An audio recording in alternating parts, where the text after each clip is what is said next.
Hey, how you doing? I'm Air. I'm going to show you how to pour iced coffee. So this is the official pour-over training video for iced coffee. We pour iced coffee with a method that's often called the Japanese method. I've heard that more recently.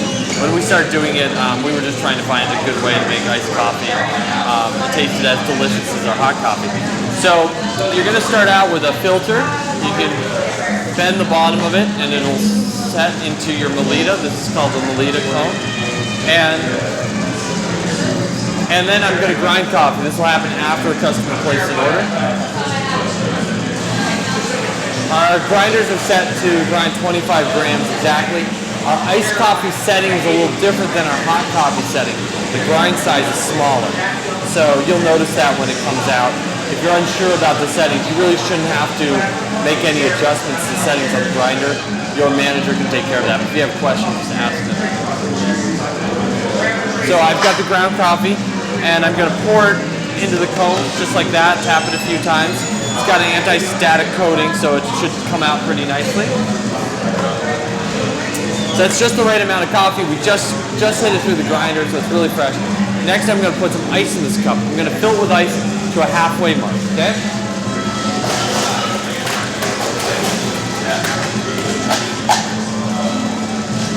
So that's a little bit high.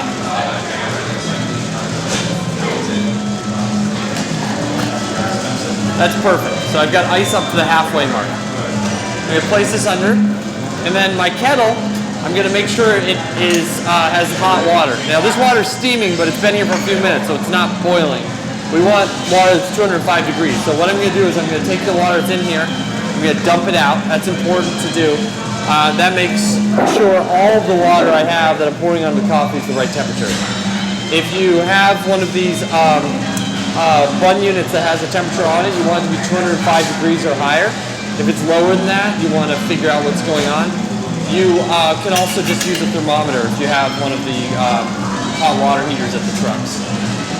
With this water, I'm going to pour a little bit onto the coffee grounds. This is going to be the first stage of this pour.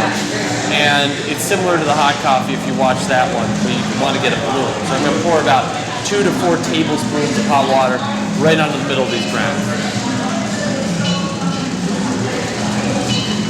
I'm going to stop. And we're going to be patient now. We're going to wait 20 seconds. So this point is just about the ground's getting wet. And you can see there's a few drops coming down, that's fine. And don't rush this. You need to be really patient.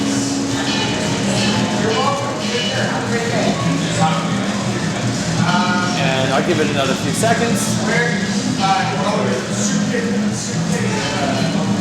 If you don't respect this stage of the pour, you'll never get the coffee to come out right. It's really important. It's probably the most common mistake people make when they're first learning. So this looks good. Now I'm going to pour on top of this. A little different than the hot coffee. I'm not going to bring it all the way to the top. I'm just going to bring it until the drip is fast. Not a full stream, but faster than a drip.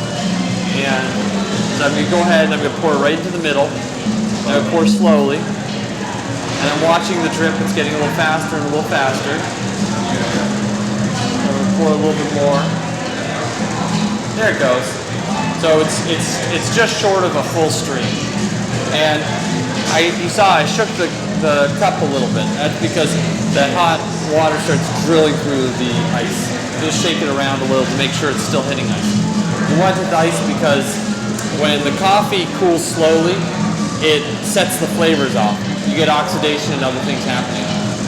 If you take the hot coffee and you cool it really rapidly, you can lock in a lot of the really great flavor. So it's the trick to making your iced coffee taste really good. This coffee is going to taste different than if you just poured a hot cup and then poured the hot cup over ice. This will taste a lot different. And unlike the hot coffee, I don't have three clear steps here. I've got the bloom, just one step, and then the second stage is sort of an ongoing thing, where I keep pouring a little more water, but not too much.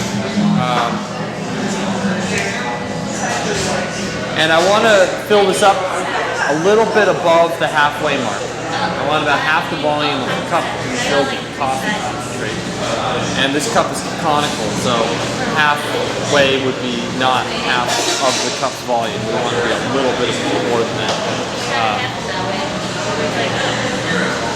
But not a lot. We're not going all the way up, right? And when you get to that point, if you put in the right amount of ice to start with, you should have maybe one little partial iceberg floating in there. And the temperature of the coffee should be a little bit cool. If your coffee's warm, you probably didn't put enough ice in it. If there's no ice left at the end, you probably didn't put enough. If there's a lot of ice left at the end, you put too much. But if you put half a cup of ice, you put just the right amount. So we're just about there.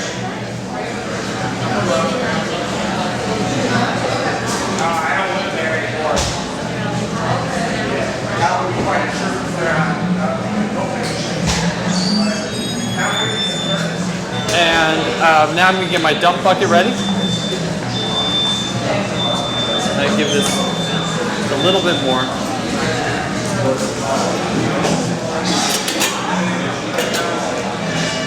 And now I'm going to pull it. So you can see it's just above the middle point of the cup. It's not up high, it's not 3/4. It's just above the middle point of the cup. And I've got one little piece of ice floating in there. It's just right. I'm now going to add more ice to this and it's going to be ready to serve.